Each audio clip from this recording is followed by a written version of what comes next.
Mapai jalan lembur anu geus loba robahna. Waktu geus maju kaburit. Tapi teu leungiteun tapak kana patempatan anu kumanehna ditinggalkeun 11 tahun lilahna. Lain meunang hayang ninggalkeun lembur teh. Komo pamajikanna mah mangkaning harita teh keur kakandungan. Ku kapaksa kudu lunta nyar kasab sangkan bisa nyumponan pangabutuh.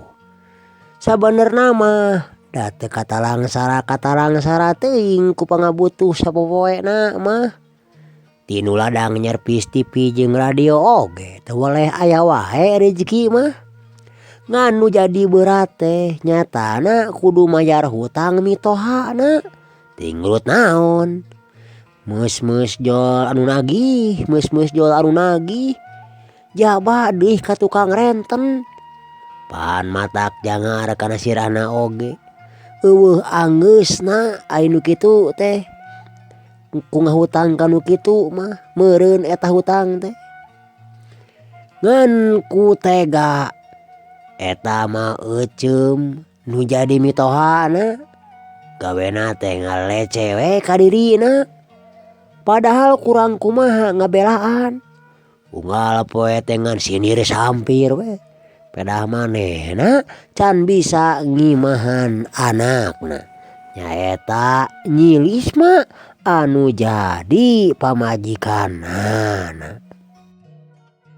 Dulur barani bakatin ku geus teu kuat ku omongan mitohana.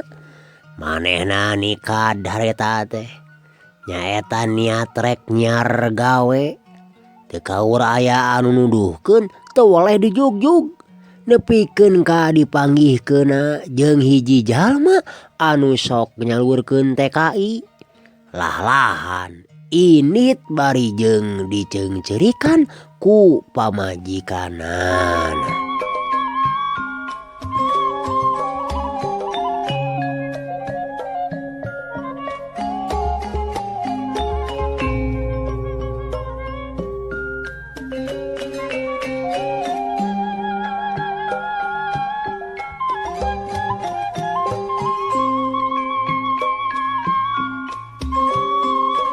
Sabelas tahun ninggalkeun lembur memang lain perkara sakedeung. Tangtuna oge parobahan lembur teh bakal katempo kacida pisan. Saperti waktu harita, waktu manehna mulang deui ka lembur. Pok teh manehna ngomong, "Dah ning, ieu mah teh nya. Garentes hatena palebah tutugan pisan. Aya hiji imah nu kungsi jadi katineung. Endah ke dirina. Mangsana nyulam ka tresna jeung nyilis mah. Anu jadi pamajikanana. Manehna rurat reret ka sabudeureunana. Tapi da eueuh deui imah. Iwati imah mitohana palebah dinya mah. Imah panggung baheula mah. Lebah tutugan anu geus teu birek deui. Manehna tunga tengo.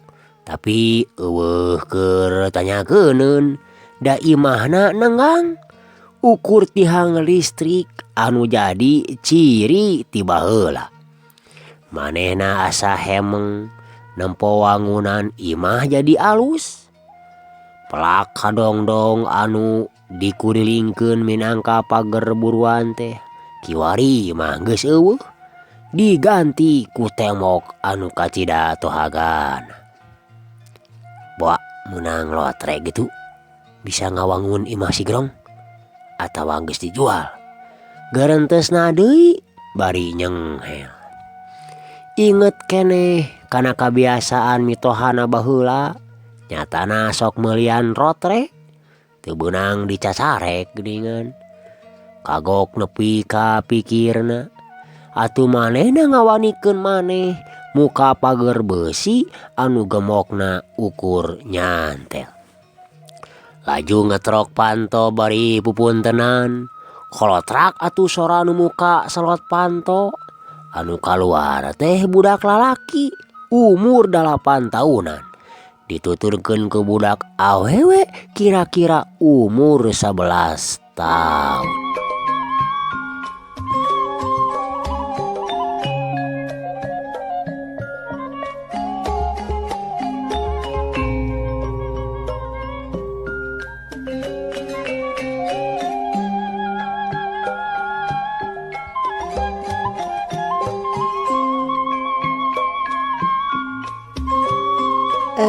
Bade kasaha mang? Cek eta budak awewe teh nanya. Anu ditanya ukur molohok mata si meuteun. Nempo budak awewe beungeutna bet nyeples jiga nyilis mah pamajikanana. Hatena ngageter neuneun sagala rasa anu teu bisa digambarkeun bakating ku atoh. Teu nyalahan cek pikirna. Manehna yakin eta anakna anu ditinggalkeun waktu keur dikandung ku nyilisma. Karek-rek pok nanya, torojol hiji lalaki tengah tuwu. Atuh barudakna teh cing laleos ninggalkeun nu keur ngajengjen bari molok. Manehna nyidik-nyidik kanu nyampeurkeun teh. Sawau.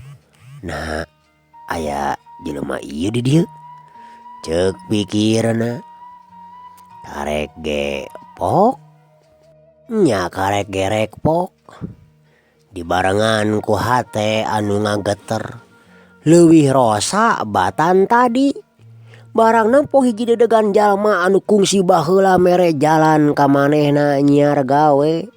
Kadungsang-dungsang di nagri dengan ukur kuli kasar purah manggulan sawit. Boro-boro bisa mere beja ka kulawarga. Bingung kudu kasaha nepikeunana. Gawe kasebutna di leuweung. Tanaga di perut. Eueuh luang keur neang jalan sangkan bisa mere beja langsung ka kulawarga di lembur. Atuh sesa duit gaji anu geus dipotong ku kantor perwakilan TKI. Dikumpul-kumpul sangkan bisa mere mun dikersakeun balik. Mang tahun-tahun manehna digawe geus eueuh harepan keur manehna tepung deui jeung pamajikanana, boh jeung kolotna. Asa dosa ku teu bisa ngiriman unggal bulan. Pasti anu ditinggalkeunna teh kasusah. Darek dititipkeun ka kantor perwakilan TKI asa teu percaya geus loba conto duit kalakah lapur dibawa kabur. Ukur pitulung Allah manehna bisa balik deui ka lembur. Sareatna ditulungan ku supir truk anu sok ngangkut sawit. Karunyaeun ka manehna. Basa hiji waktu ngadongengkeun kaayaan dirina anu ninggalkeun kulawargana bari nepikeun ka ayeuna can mere-mere iber komo duit hasil gawe mah. Pang-pangna mah melang ka pamajikan anu harita ditinggalkeun keur kakandungan. Rumasa diri kejawat borosot teu asak mikir bakat ku baluung.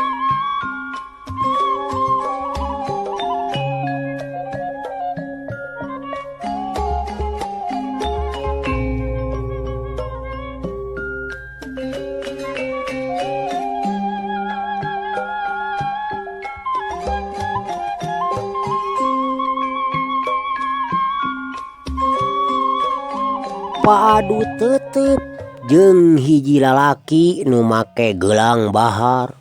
Batu ali dina ramona sagede-gede siki salak. Nandakeun lain lalaki samanea. Duanana silih pelong bari jeung nyidik-nyidik. Juragan Badrui teh. Manehna ngageroan ngaran lalaki anu aya di hareupeunana. Bari letahna ngageter. Kadri iraha balik. Jeung rek naon deh ka dieu. Pokna eta jalma anu aya di hareupeunana bari panonna neuteup seukeut. Manehna samar polah, tapi gancang ngumpulkeun pangacian. Pok atuh ngomong, manawi telepat kapungkur mah ieu teh bumina mah euceum nya mitoha abdi juragan. Ceuk Kardi nager-nager maneh. Geuning masih kene inget. Ari salila ieu ka mana wae si aing heuh. Juragan Badru nemalana teh tegeug, teu kirem-kirem, asa pang benerna we. Yeuh Kardi, geus teu kudu tuang teang imah jeung pamajikan. Panan baheula ini ti lembur niang ge niat gawe teu nolih kaayaan. Saha nu ngongkosan? Pan kami. Can mitoha maneh gadegeun sawah ka kami. Warat mayar henteu. Terus ari pamajikan maneh rek diantep sina jadi barang maen. Pan kami anu meresan sagala rupa kasusahan yeuh. Juragan Badru ngomongna manina rostos. Teu mere kasempetan ka manehna pikeun nepikeun kaayaan salila ieu di nagri deungeun. Asa jadi pahlawan ti dituna mah meureuntah juragan renten teh. Kardi ukur ngemangkadu. Masih neuleuman naon anu diomongkeun ku juragan Badru bieu. Asa loba pamohalanana nu katewak ku pikirna. Kunaon kalagah ngahuleung heuh? Can ngarti keneh ilaing teh. Juragan Badru nanya deui bari leungeuna ngagilir-gilir ali dina ramona. Dupi nyilis mah. Karek ge sakitu anu kaluar tina bibirna. Juragan Badru langsung nempas. Nyilis mah geus jadi pamajikan kami. Pokna bari panona molotot.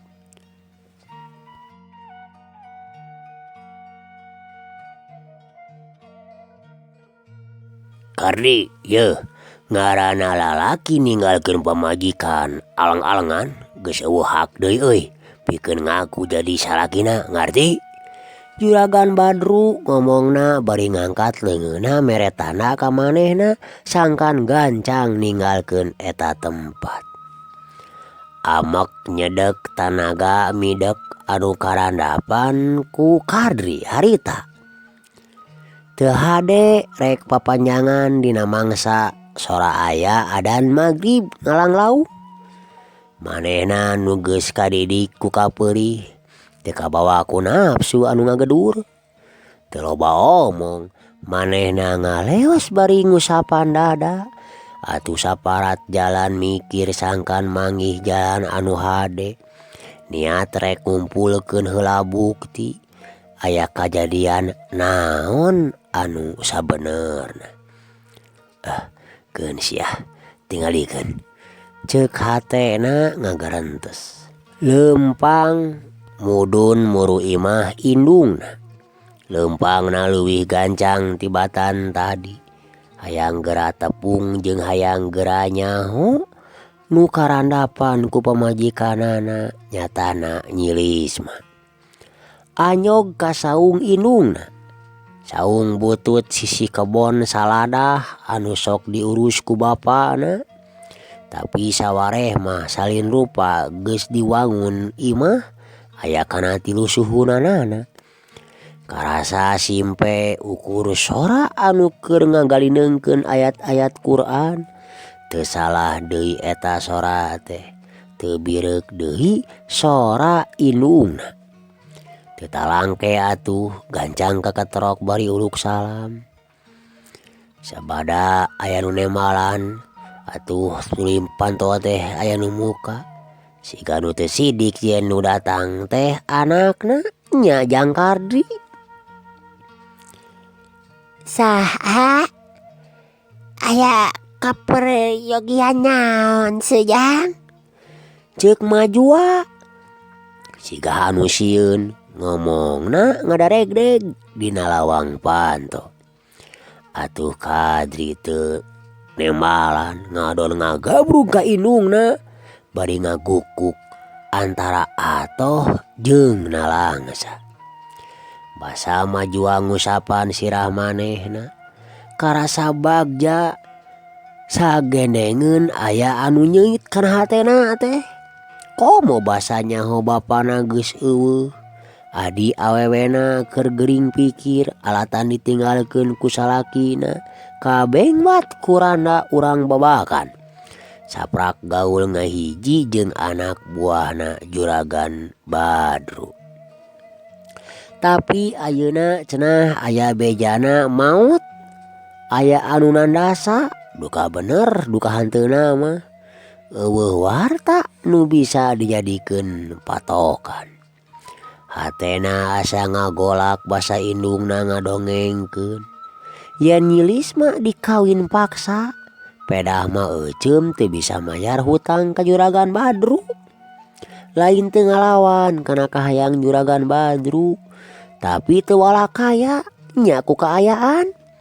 Komo basanya homa euceum nyaeta maot ngadadak jiga aya anu ngaracun. Tapi duka kusaha eueuh bukti nu kuat. Eueuh nu wani ngaguar perkara ieu.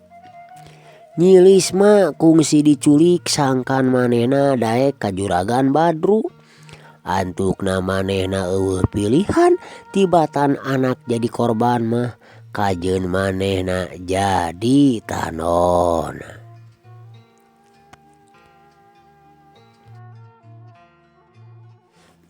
Sujang karunya Sujang ngilis mah teh kasiksa sagala-galana.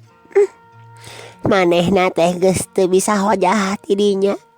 Siga nu nya dikarangkeng ngan aya kahadean Juragan Badru teh minangka pangolona kanyilis mah. Jeung emak ngarah repeh meureun. Anak adi maneh bisa ngilu cicing di ditu. Budak lalaki tu umur 5 bulan nepikeun ka ayeuna geus aya kana 8 tahun.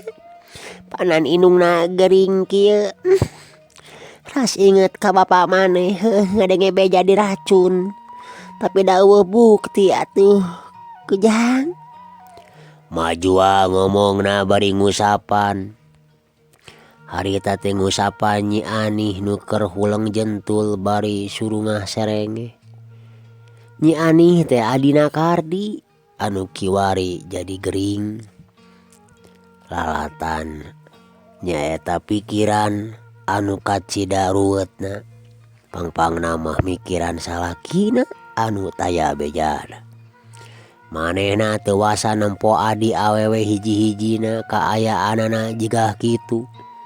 Antukna amarahna ngabebela, huntuna kakerot bari ngeupeuleukeun peureup-na. Teu cukup ku kahadean ukurung ngurus anak adina.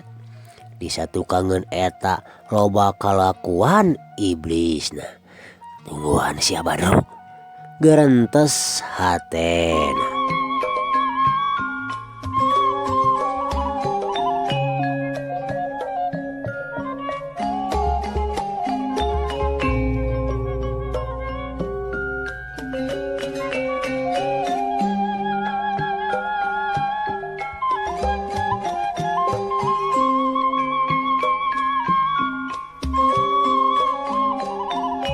Cing bisa nyalametkeun si Nyai.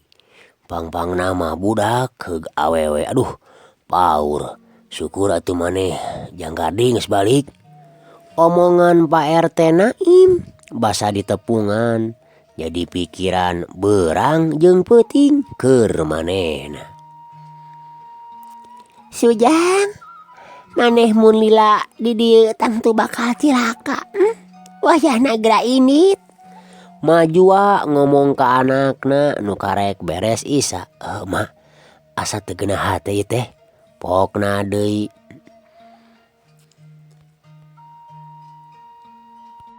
Nyata heueuh sarua emak oge teh. Asa teu gararenah kieu hate Sujang. Omat geura init wayahna geura jigcu bisi cilaka. Kardi ukur ungeuk bari ngahuleng. Pikiranana museur kumaha carana nyalametkeun anakna anu utamana mah. Keun lah pamajikanna mah cenah bisa bener. Naon bisi bener? Geus eueuh duriat ka manehna. hatena boga pirasat anu matak pikakeungeun. Asup ka kamar, kantong leutik anu ngagantung gancang dicokot. Balati pamere sobatna basa keur jadi TKI di Sarawak. Ngagurilap basa dibuka tina wadahna. Teuing kumaha caritana. Dua layon anu harita ngababatang jadi sabiwir hiji. Loba anu nyebut Kardi jadi pahlawan keur sabagean jama anu ngarasakeun katelengesanana mah Juragan Badru jeung si Bohim anak buahna.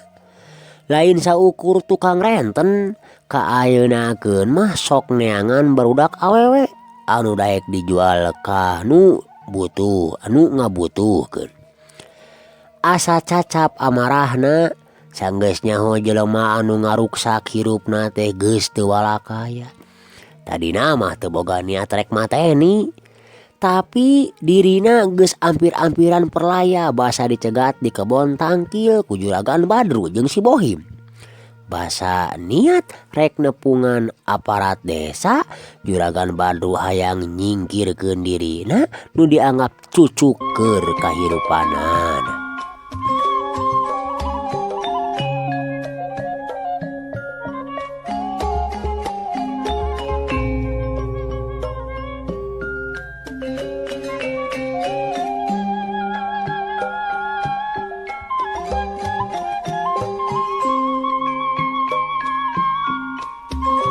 Kardi,